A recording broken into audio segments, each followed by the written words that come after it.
सूफी, ठीक है सैयद सूफी खालिद, ठीक है सैयद सूफी खालिद जी हमारे साथ मौजूद हैं, उनसे जानेंगे। देखिए सर, सनातन बोर्ड को लेकर लगातार ये मांग छेड़ा जा रहा है, वक्फ बोर्ड को हटाने की भी मांग की जा रही है, क्या लगता है आपको, कितने सहमत है आप इससे? देखिए, ये सनातन बोर्ड अगर बन रहा है तो किसी को कोई दिक्कत नहीं होनी चाहिए। जिस तरह मुस्लिमों के लिए वक्फ बोर्ड है, अभी हमारे बीजेपी के प्रवक्ता जो है ये कह रहे थे कि सिखों के लिए, तो इन्हें जानकारी के लिए कह दूं कि सिखों के लिए जो है शिरोमणि गुरुद्वारा प्रबंधक कमेटी है, जो पंजाब के सीएम, जो भी पंजाब के सीएम होता है वो उसे देखते हैं। और उस तरह जिस तरह शिरोमणि ये प्रबंधक कमेटी है, इसी तरह वक्फ बोर्ड है। और अगर हिंदू समाज की रक्षा के लिए या हिंदू प्रॉपर्टी के लिए सनातन बोर्ड बनता है तो किसी को दिक्कत नहीं होनी चाहिए। और पहले तो इतनी चर्चा और इतना हंगामा ही क्यों है इस बात के ऊपर? अच्छा, वक्फ बोर्ड, बिल्कुल आप वक्फ बोर्ड बना है तो वक्फ बोर्ड के लिए भी थोड़ी सी मैं एक बात रख दूं कि वक्फ बोर्ड जो है वो 1819 ब्रिटिश सरकार के वक्त गठन में आया हुआ ये बोर्ड है। फिर उसको जो है 1954 में नेहरू जी ने फिर क्रिएट किया। वो क्रिएट होने की वजह ये थी कि काफी जो मुस्लिम्स पाकिस्तान चले गए थे वो प्रॉपर्टीज यहाँ लावारिस टाइप पड़ी हुई थी, तो उसके लिए गठन किए गए और उसमें संशोधन करके फिर इसको एक्ट बनाया गया। जी। अगर इसके संशोधन के अगर ये वक्फ बोर्ड बना है तो सनातन बोर्ड बनता है तो किसी मुस्लिम को तो दिक्कत नहीं होनी चाहिए।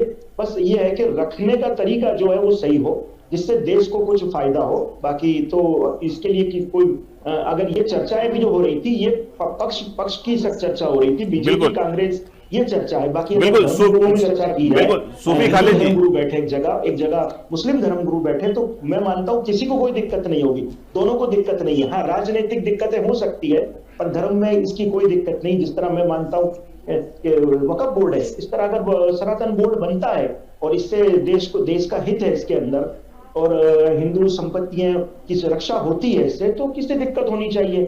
हमें तो कोई दिक्कत नहीं है। ये राजनीतिक चर्चाओं से जो भी ये हंगामा बर्पा हो गया, ये खामखा की बातें हैं। चलिए, क्यों किसी आपने बहुत अच्छी बात कही सूफी खालिद जी। गुरुद्वारा देवबंदन है। सूफी खालिद जी, आपने बहुत अच्छी बात कही। क्या वक्फ बोर्ड को जो अधिकार दिए गए कांग्रेस सरकार के दौरान, बहुत सारे अधिकार दिए गए, नेहरू ने भी दिए, उसी अधिकार, उतने ही अधिकार क्या सनातन धर्म का जो बोर्ड बनना है उसको भी मिलने चाहिए? आप सहमत हैं इस बात से?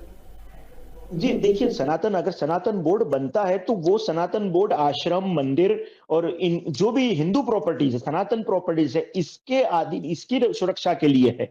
तो इससे किसी को दिक्कत क्यों हो? अगर उन्हें कोई अधिकार मिलता है तो उसको मैनेजमेंट करने का अधिकार मिलेगा।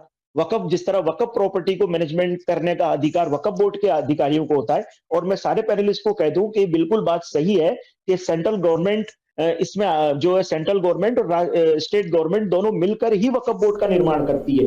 जो आज जहां भी बोर्ड है, जो सेंट्रल वक्फ बोर्ड भी है और स्टेट वक्फ बोर्ड भी है, तो इसके अंदर जो चुनाव होता है, जो चेयरमैन बनाए जाते हैं या मेंबर्स लिए जाते हैं, ये कहीं ना कहीं मौजूदा गवर्नमेंट्स के ही लोग होते हैं। इसमें खाली जो एक्सपर्ट्स के तौर के ऊपर जो लोगों को लिया जाता है, इसमें मुतवली एक्सपर्ट्स होता है और एक एमएलए होता है जो मुस्लिम होना चाहिए थे। तो फिर किसी से भी आता हो, बीजेपी से आता हो, कांग्रेस से आता हो, ये वक्फ बोर्ड का मसला बता रहा हूं आपको। अगर इस तरीके से सनातन बोर्ड बनता है और सनातन बोर्ड बनने के बाद सनातनी मंदिर है, आश्रम है, जो भी प्रॉपर्टीज है, अगर इसकी सुविधा के लिए और इसकी रक्षा के लिए बनता है तो किसी को कोई दिक्कत नहीं होनी चाहिए। और ये चर्चा धर्मगुरुओं से करवाइए। अगर आप राजनेताओं से कराएंगे तो जो विवाद हो रहा है वो होगा। यदि नहीं, राजनेताओं से सिर्फ इतना जानना चाहते हैं कि अगर आपके पास कोई न्योता आया है, आपका समर्थन चाहते हैं तो समर्थन देना चाहते हैं या नहीं, यही पूछ रहे हैं। उस पर भी राजनीतिक सवाल नहीं, अगर न्योता है तो जाना चाहिए, तो बिल्कुल उनसे यही राय ली।